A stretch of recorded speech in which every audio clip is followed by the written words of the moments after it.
Hi, this is Ryan from blazingwonders.com, and today we're going to be installing this Aluminess ladder and tire rack combo onto the back of the van. And basically this will attach. There's a bracket that goes inside this hinge and inside the lower hinge here, and then inside the door here. And so what these wraparound hinges do is allow you to attach this without drilling any holes in your van, which is really nice. This is the upper bracket, the lower bracket for the hinge, and this is for the inside portion here attaches. And they also provide some protective film that protects the paint from the metal-to-metal contact that you would otherwise have. So you cut those to size. This is 6 inches and then 3 inches, rounding the corners on both. And then there's directions on how to apply that so that you don't get any bubbles and you get good adhesion of the film to the surface of the van. I'm going to take a video of the installation, and hopefully it's helpful for you. Thanks.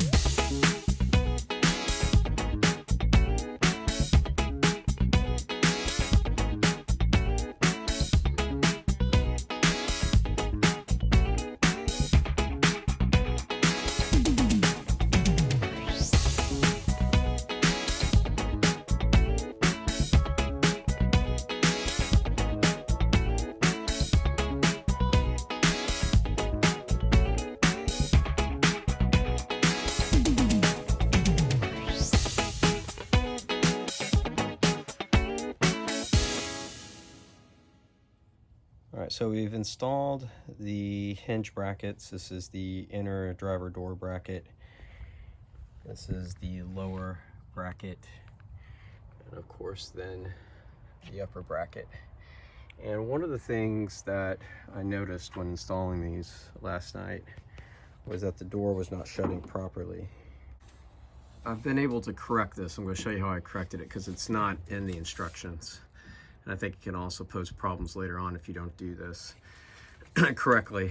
But there's a latch up here that has to align, and it's aligned now. This basically goes straight in the way it's meant to. Depending upon the tolerances of your door, when you install this bracket, you're basically pushing the door to the center by the thickness of the bracket here and the thickness of the bracket down here. And so when I was shutting the door was shutting very difficult. And it was also interfering with the passenger side door. The passenger side door was having a hard time shutting. And looking on the forum, there could be some issues with that when you're having to force the door shut. It will shut, but it takes quite a bit of force. And so correcting for this required that I loosened up the other side of the hinge, and you can actually see how much I've moved this.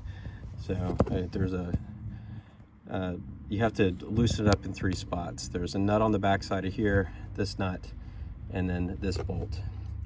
And I loosened that up on the bottom first, and I took a soft mallet and moved the hinge over, basically by the thickness of this bracket. And I did the same at the top.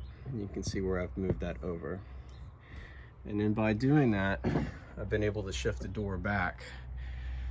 So as it shuts, this door now is moved over by about 1/8 of an inch or so, which then allows it to shut properly. The important part here is that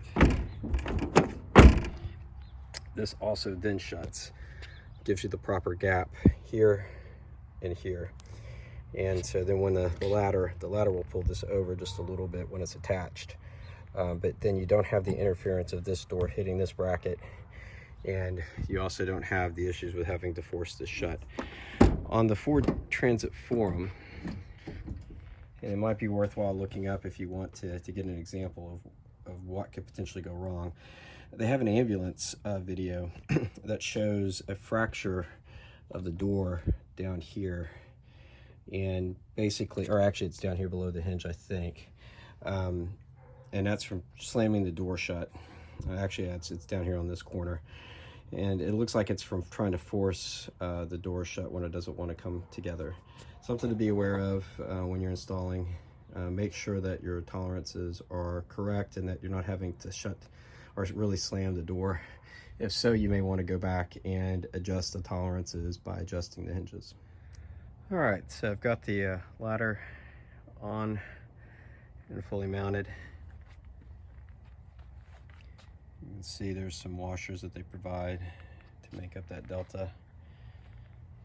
I've also got the tire supports on. This will be the tire that'll be on the back.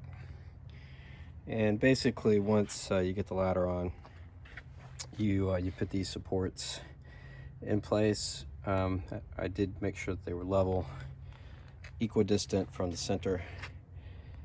You put the tire on the supports, and then you align this to the center of the hub.